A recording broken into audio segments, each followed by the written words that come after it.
a través de su palabra y del mensaje que Dios trae para cada uno de nosotros. Recuerde que yo solo soy el mensajero, decía.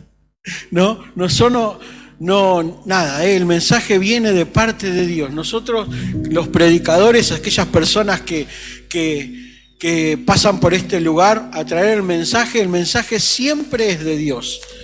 Nunca el mensaje es de las personas. Por eso nosotros no podemos manipular el mensaje de Dios.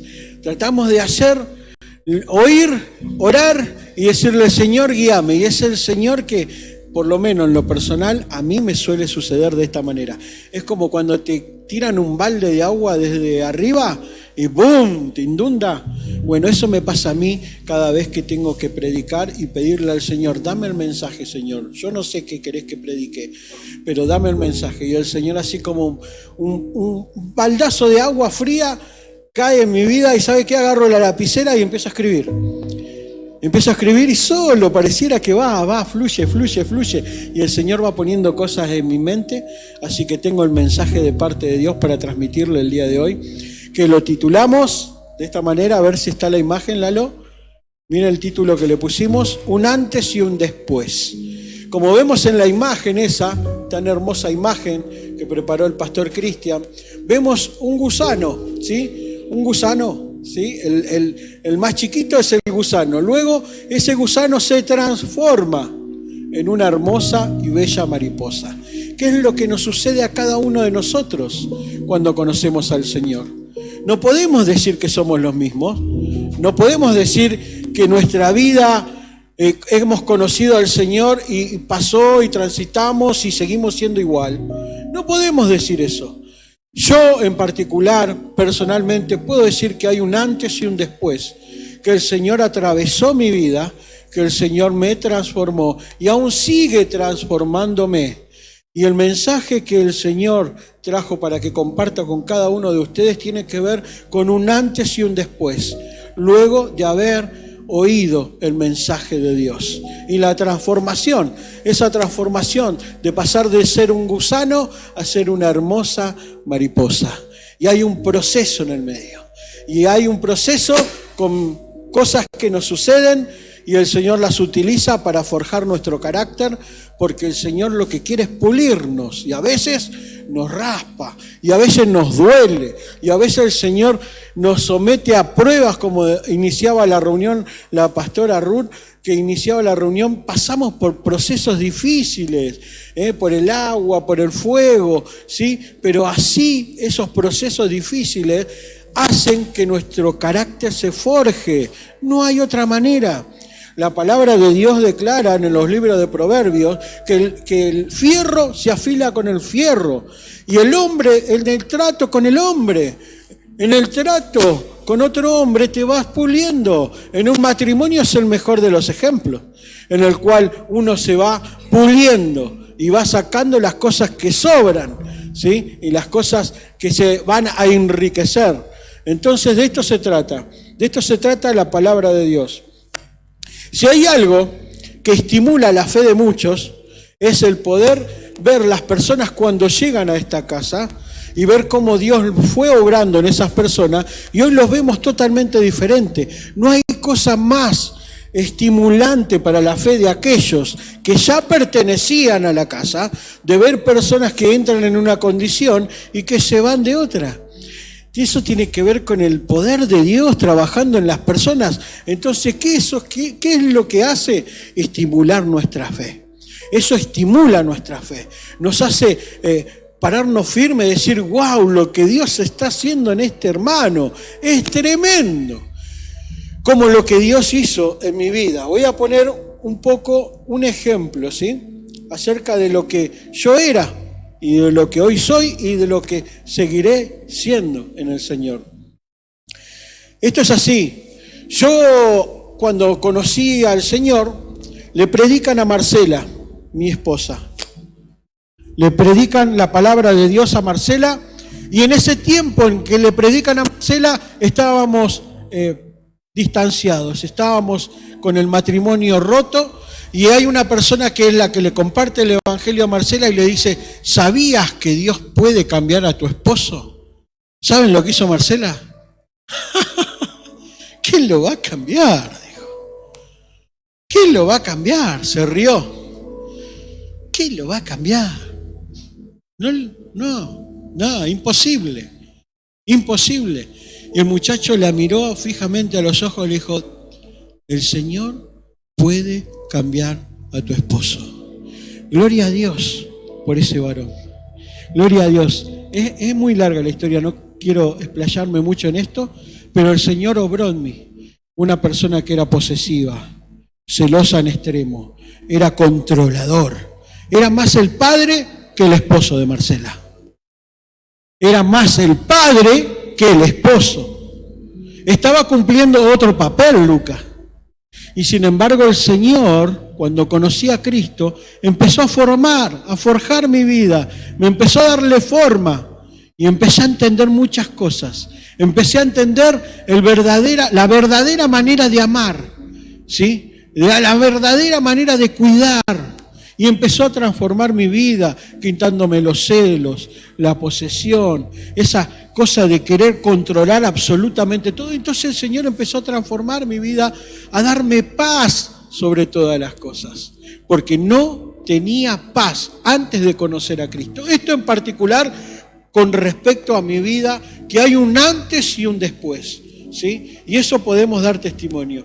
Recuerden que cuando le dicen a Marcela, Dios puede cambiar a tu esposo, Marcela se le rió. Literalmente se le rió en la cara. ¿Qué lo va a cambiar? Le dijo. ¿Qué lo va a cambiar? ¿Saben que esa persona que le predica a Marcela no me conoce a mí?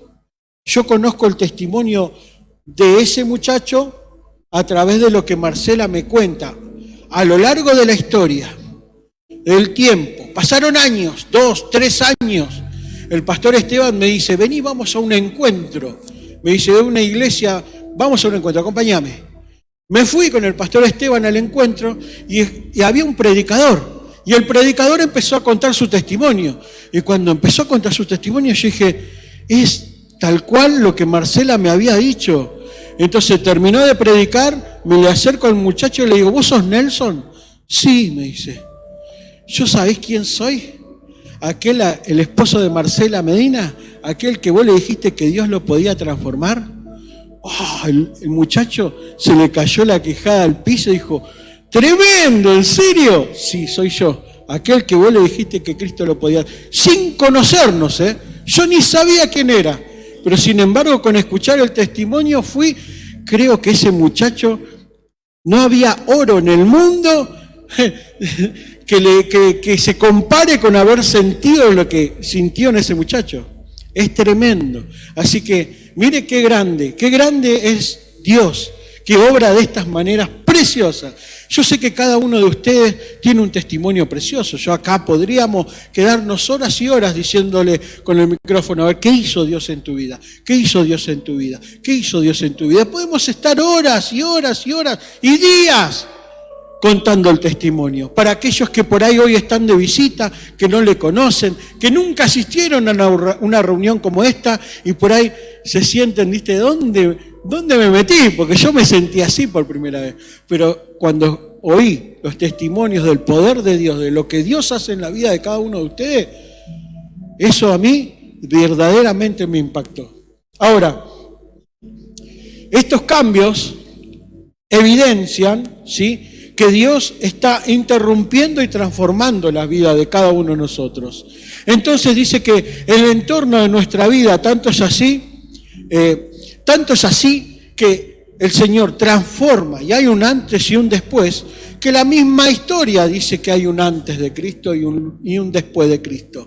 La historia misma, a lo largo de los libros de historia, siempre vamos a encontrar un punto de equilibrio, algo que partió la historia en dos. Es un antes de Cristo y un después de Cristo. Entonces, así como el Señor lo hizo en la historia misma, en cualquier libro que quieras estudiar, también lo hizo en cada uno de nosotros. No nos podemos callar, como dicen los evangelistas en el libro de los Hebreos, no podemos callar lo que Dios hizo con nosotros. Ahora, quiero hablar acerca de un personaje que va a evidenciar el cambio. Y el personaje que vamos a leer, vamos a encontrarlo entre medio de los 12. Por eso les voy a pedir que abran su palabra, la abran la Biblia, en el libro de Lucas. Vamos a leer lo que dice el libro de Lucas. Vamos a leer Lucas, capítulo 6. Libro de Lucas, capítulo 6, que es el llamado, ¿sí? Vamos a leer del versículo 12 en adelante. Y así dice la palabra del Señor. En estos días, Jesús se fue a un cerro a orar. Pasó toda la noche en oración con Dios. Al amanecer, llamó a sus seguidores y eligió a 12 de ellos y los llamó apóstoles. Y ahí viene la lista, la preciosa lista. Dice que entre estos 12 estaba Simón, a quien también llamó Pedro, Andrés, hermano de Simón, a Santiago, a Juan, a Felipe, Bartolomé, Mateo, Tomás, Santiago, hijo de Alfeo, Simón, llamado el Celote, Judas, hijo de Santiago, Judas Iscariote, quien también se convertiría en el traidor. Estos son los 12. Pero dentro de estos 12 hay uno que me llama poderosamente la atención, y es el personaje del cual hoy vamos a desarrollar un poquito nomás, acerca de la historia, que en la Biblia no encontramos muchas menciones de él, pero tiene una evidencia transformadora tremenda. ¿Y saben de quién les vamos a en particular hoy hablar? De Simón el Celote. Porque leemos Simón el Celote y podemos empezar a preguntarnos por qué la particularidad de encuadrarlo bajo ese nombre, ¿no? De ese sustantivo que va a transformar absolutamente todo el personaje.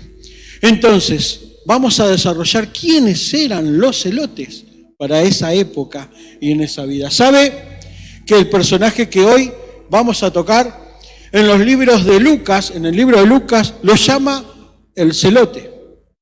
Pero sin embargo, si agarrás Mateo o agarrás el libro de Marcos, no lo vas a encontrar como Simón el Celote, lo vamos a encontrar como Simón el Cananeo. Entonces, cuando yo leí Simón el Cananeo, dije, bueno, debe ser que nació en Canaán de Galilea, entonces de ahí viene el sobrenombre. Y cuando me puse a estudiar verdaderamente, di cuenta que no es por eso, sino que la traducción de cananeo, la traducción de la palabra cananeo es fanático. Entonces era Simón el fanático. Entonces está dando una particularidad que Simón tenía. ¿Qué era Simón? Fanático. Y ahora vamos a desarrollar quiénes eran los celotes, porque yo quiero saber a qué era fanático Simón. ¿Por qué le llamaban celote o cananeo?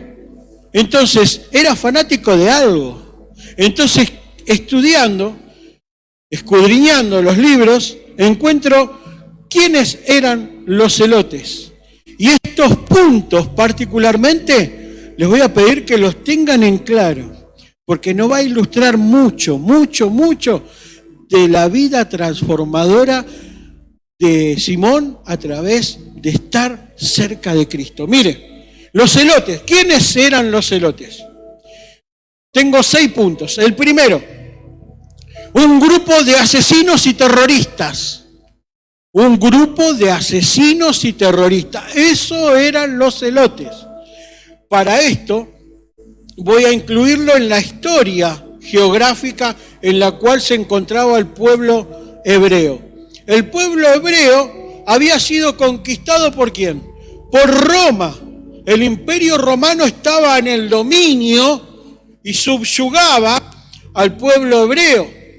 Entonces, significa que estaban dominándolos. a todos los hebreos, a toda la tierra hebrea la estaba dominando el imperio romano, que es en el tiempo donde Jesús nace. Jesús nace bajo esta circunstancia. Entonces habían en el año 6 en el año 6 antes de Cristo, nace esta fuerza de choque llamado los celotes. Habían salido era un grupo terrorista con ideales y pensamientos muy particulares y fuertes. Entonces, el primer punto que puedo encontrar acerca de los celotes es que era un grupo de asesinos y terroristas. Punto 2, buscaban oponerse a los dominios romanos de la época. Querían revolución. Ese era el pensamiento de Simón. Simón era un terrorista, tenía pensamientos de ir en contra de aquella opresión, ¿sí? Eran personas muy nacionalistas. Tercer punto, era una guerrilla que causaba atentados con el propósito de ahuyentarlos de la tierra. Aquellos que estaban dominando, los romanos, imagínense, soldados por todos lados, querían cometer atentados momentáneos, ¿sí? Circunstanciales, en cualquier momento, en cualquier lugar, querían cometer estos atentados. Eso era Simón. Entonces, otro punto, deseaban recuperar la nación que tenían en los tiempos de los macabeos, en el tiempo de la revolución de los macabeos, que está en los 400 años de oscuridad entre el Antiguo Testamento y el Nuevo Testamento, se da esta batalla de los macabeos. Entonces, querían recuperar ese territorio que habían perdido, querían hacer una revolución, recuperar su nación. Tengo mucho para decir sobre esto. Otro punto, este movimiento tenía un gran celo por la nación y también por la palabra de Dios. De ahí viene su nombre, celotes. ¿Por qué? Porque eran celosos de la palabra de Dios, celosos de su nación. Entonces de ahí viene la palabra el celote. Ahora entiendo muchas características de Simón, el celote, ultranacionalista. Ahora, el último punto y el 6, los celotes solían llevar cuchillos bajo sus túnicas para provocar un atentado o un secuestro en cualquier momento. Esto eran los celotes. Por eso lo habían, Mateo y Marcos le dicen el fanático. Ahora entiendo por qué. ¿Por qué Lucas le dice Simón el celote? Ahora, dentro de los 12 que acabamos de leer, hay otro personaje contrariamente opuesto, que era Marcos, el cobrador de impuestos. Marcos, ¿sabe que estuve viendo The Chosen, la serie que está en Netflix? Y en el primer capítulo está el llamado de Mateo. Y es literal, me lo imagino de esa manera. Dice que viene Jesús, antes de que Jesús lo llame, dice, muestran esta imagen. Sale de la casa el tipo con las mejores sandalias, porque lo que muestra la serie y que lo que me imagino que así habrá sido. ¿Por qué? Porque eran vistos como traidores. ¿Por qué eran vistos como traidores? Porque él cobraba impuestos, ¿para quién? Para Roma. ¿Y a quién le cobraba impuestos? A sus propios hermanos, a su propia nación. Entonces todos lo veían, todo el pueblo lo veía a Mateo como un traidor.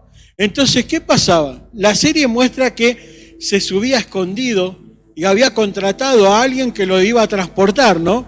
Entonces muestran cómo se mete en un carro todo escondido y decía, déjame del otro lado de la ciudad, cerca de donde tenía que ir a trabajar, a cobrar impuestos. Y bueno, y esa persona lo transporta, ¿sí?, en un carro todo escondido. ¿Y qué me hace ver? Me hace ver que es así. Así era lo que sucedía. Ahora imagínense estar sentado en una mesa, compartiendo tiempo con alguien, vos siendo Mateo, trabajando para los romanos, compartiendo tiempo, compartiendo comidas.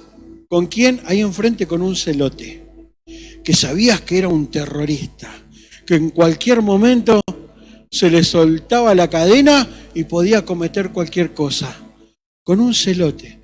Un celote, solo a Jesús se le ocurre sentar en una mesa a dos polos opuestos. ¿Por qué? Porque Jesús iba a trabajar en Mateo y Jesús iba a trabajar en Simón el celote. Y ahora tengo una frase que hace tiempo me viene dando vueltas en la cabeza. Y la frase es: si no te confronta, no te transforma. O sea que para ser transformados tenemos que ser confrontados. Pero confrontados ¿por qué? Por la palabra de Dios. Porque la palabra de Dios tiene el poder de transformar nuestra vida. Por eso comencé diciendo que no es circunstancialmente Lucas, que hoy tiene el privilegio de poder compartir la palabra, sino que es esto lo que va a transformar tu vida como la transformó la mía. Que pasó a ser de aquel que Marcela se le rió a ser el que soy hoy. Fueron años en los cuales oí palabra de Dios y el Señor a través de la palabra de Dios fue transformando mi vida y mi corazón. Ahora, vamos a buscar momentos teniendo en cuenta los 6 puntos de quiénes eran los celotes. Ahora en la palabra de Dios, en los evangelios, vamos a encontrar 3 ejemplos que van a golpear fuertemente en el pecho de Simón. Y vamos a darnos cuenta de un montón de cosas. Ahora, cuando estábamos en la adoración, el Señor me decía esto: hay causas justas entre medio del pueblo. Hay causas justas. Tal vez Simón el celote sentía la opresión de un pueblo enemigo y su causa era justa. Entonces, era tal vez justo que saque la espada y que tome revancha o que tome la venganza por mano propia. Y tal vez vos te pasa exactamente lo mismo. Tal vez llegaste a esta casa, me decía el Señor, pensando en que te hicieron injusticia. Tal vez te fueron injustos con vos, confiaste en alguien, te estafaron. Tal vez estás viviendo ese tiempo y tal vez tengas ganas de hacer como el viejo Simón el celote y salirse del plano y tomar venganza por mano propia. Sin embargo, déjame decirte que Dios utiliza esas circunstancias que vivís para transformarte. Recordá que te dije que hay circunstancias a veces que vivimos adversas que nos van a formar, nos van a forjar nuestro carácter. Entonces, ahí vamos a ir al consejo de parte de Dios. Miren lo que dice la palabra de Dios para eso. Vamos a abrir el libro de Mateo. Recuerden las características que tenía un celote. Mateo, capítulo 22, versículo 15 en adelante, dice así la palabra del Señor. Dice: luego los fariseos fueron y se reunieron para planear cómo hacer caer a Jesús en algo que dijera. Enviaron a sus propios seguidores con algunos herodianos. Los herodianos era un grupo político, seguidores ¿de quién? De Herodes. ¿Herodes a quién servía? Herodes servía a los romanos. Entonces, ¿a quién fueron a buscar los fariseos? Vamos a buscar a esto, porque vamos a ir en contra, vamos a ponerlo a prueba al Señor. Entonces, vienen a él, este grupo de fariseos y herodianos, a decirle esto a Jesús: Maestro, sabemos que eres un hombre honesto y enseñas con sinceridad el camino de Dios. No temes decir lo que piensas, porque no tratas a la gente según su nivel social, sino que eres imparcial. Por eso, dinos qué piensas tú. ¿Está bien que paguemos impuestos? al emperador o no?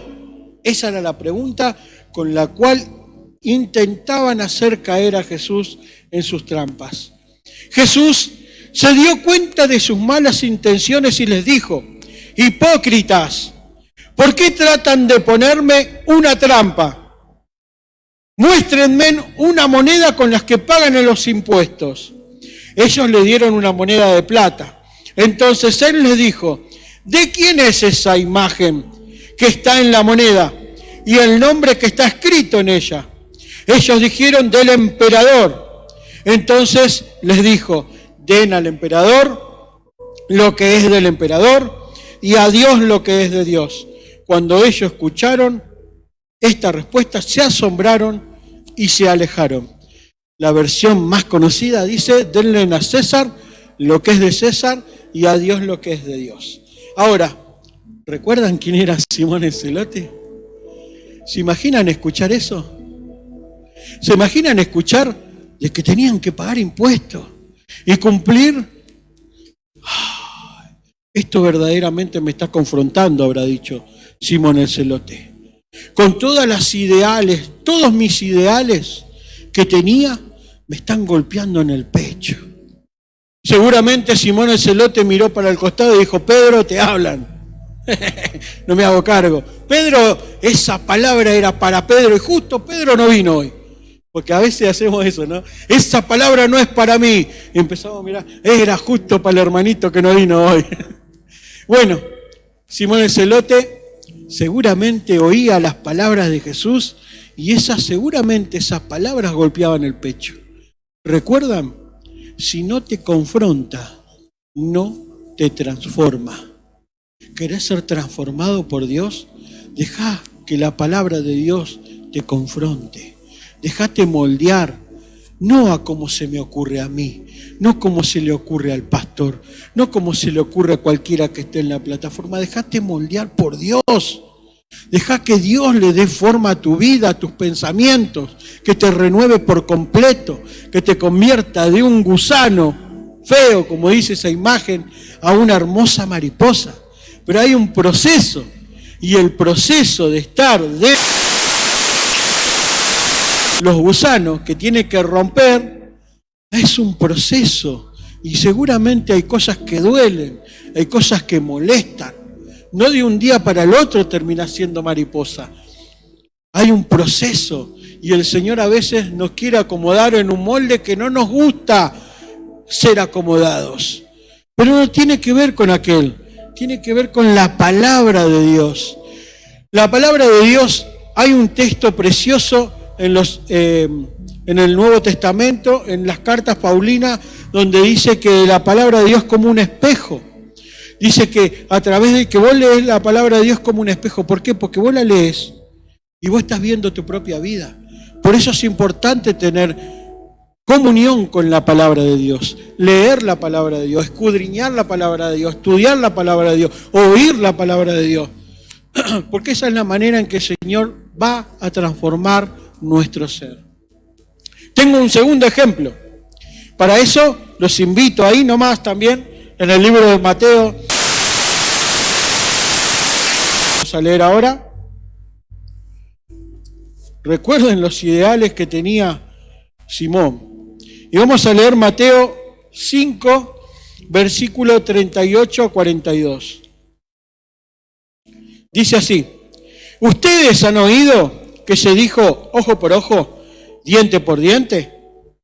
Pero ahora yo les digo, no te pongas en contra de una persona mala. Tome venganza por mano propia. No tomes venganza por mano propia, le estaba diciendo Jesús. Entonces, no te pongas en contra de una persona mala.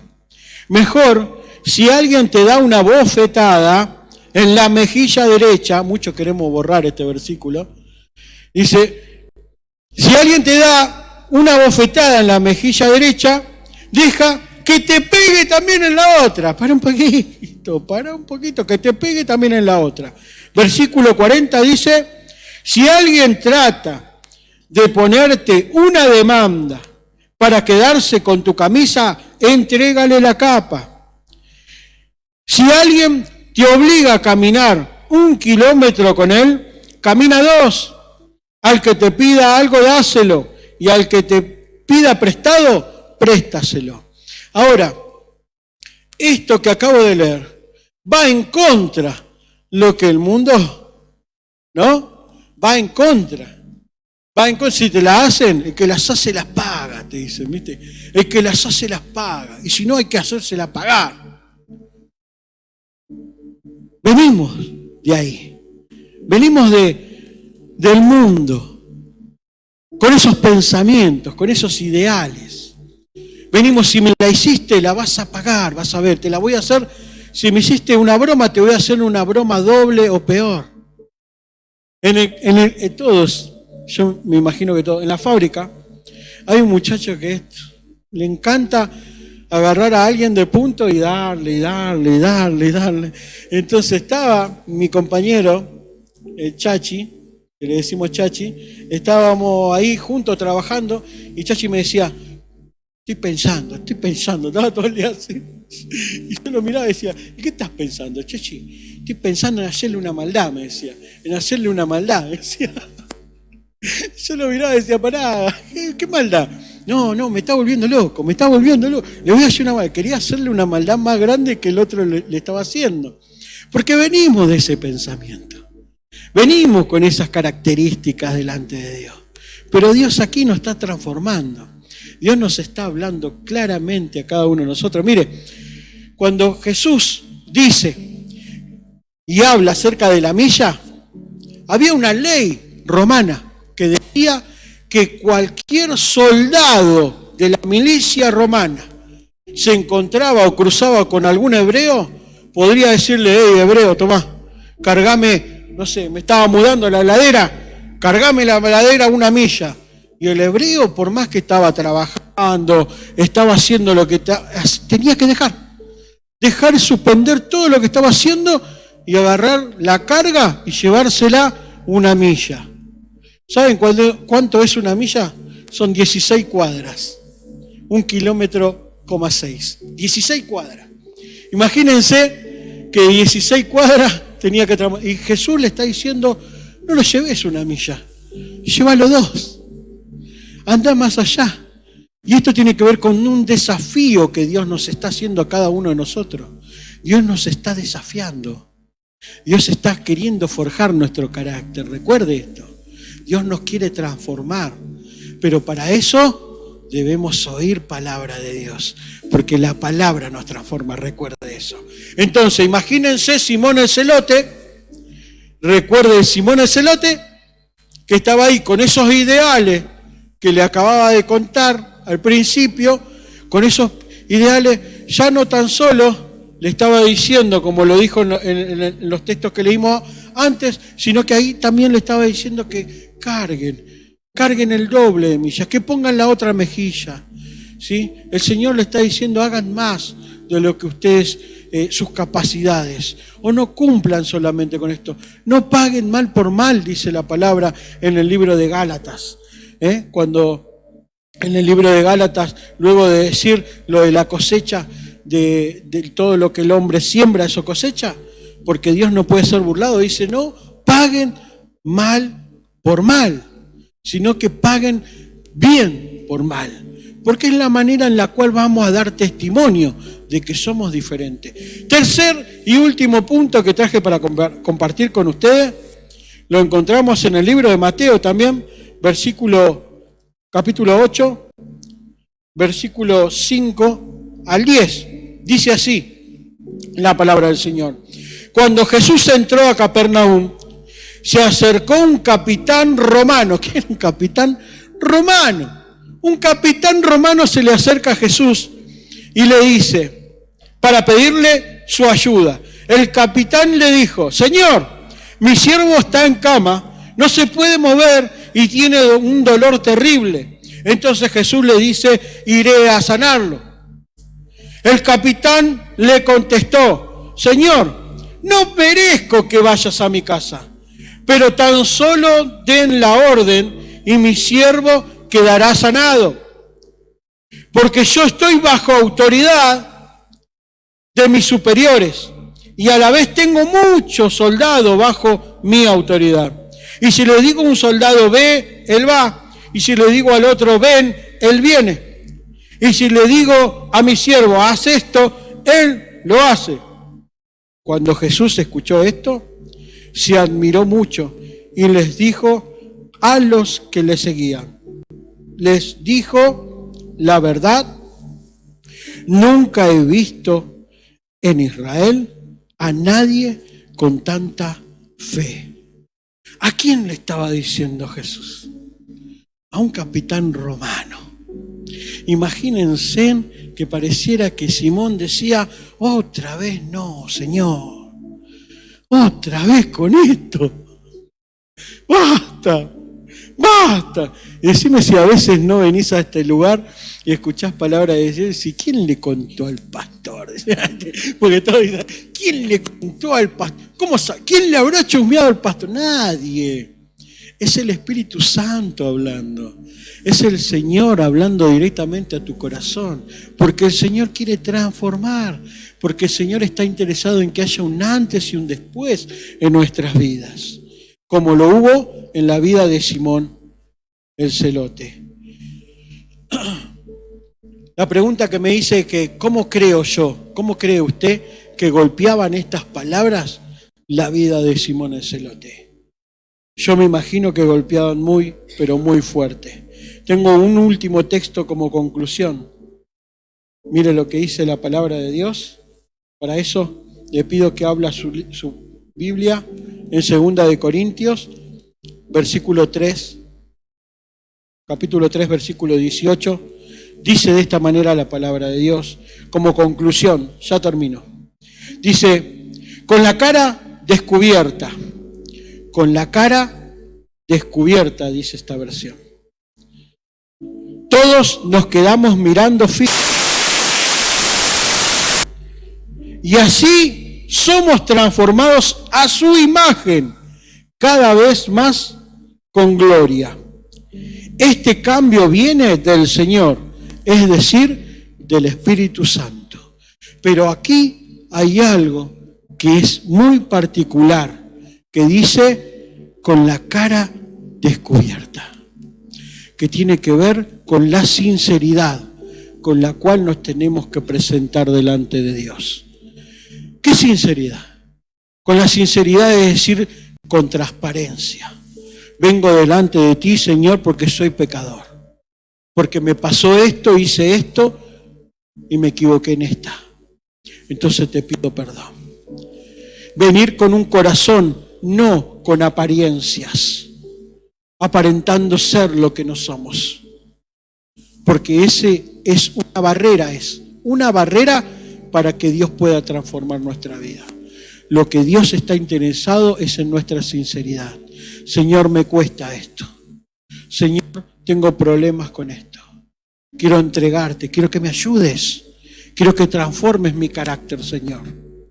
Ya no quiero contestar como contesto. Ya quiero hablar diferente. En mi boca, Señor. Entonces pedirle con sinceridad y transparencia delante de Dios. Pero aquí dice que nos va a transformar a la imagen de aquel que todo lo creó. La imagen de Cristo. Ahora quiero concluir el mensaje de hoy diciéndote cómo Dios transformó a Simón el Celote, aquel que tuvo un antes y un después de Cristo, que fue atravesado por Jesús, que sus pensamientos cambiaron, aquel que era fanático, aquel que era un terrorista, aquel que era el revolucionario, fue transformado por Jesús. ¿En qué lo veo? En la muerte de Simón el Celote. Porque Simón el Celote muere en Britania, que era una provincia romana. ¿Por qué murió? Porque hasta sus últimos días predicó el Evangelio. Y no se lo predicó, no lo predicó en Jerusalén. predicó en Britania, tierra hostil para sus pensamientos antiguos. Terminó dando la vida, transmitiendo el mensaje de Dios a otros para que se salven, en una tierra que antes de conocer a Jesús odiaba. Sin embargo, el poder transformador de Dios lo llamó a que sus últimos días de vida esté desgastándose por el mensaje de Dios en Britania, una tierra hostil antiguamente, y dándolo por amor a Cristo absolutamente todo. Entonces Dios hoy te está invitando a cada uno de nosotros a que haya un antes y un después de Cristo, que te dejes transformar por el poder del Señor Jesucristo, porque el Señor tiene poder para hacerlo, porque lo hizo conmigo, y cualquiera de ustedes puede dar testimonio de que Jesús intervino sus vidas para transformarlas. Ahora te pido que te pongas de pie y vamos a orarle a Dios.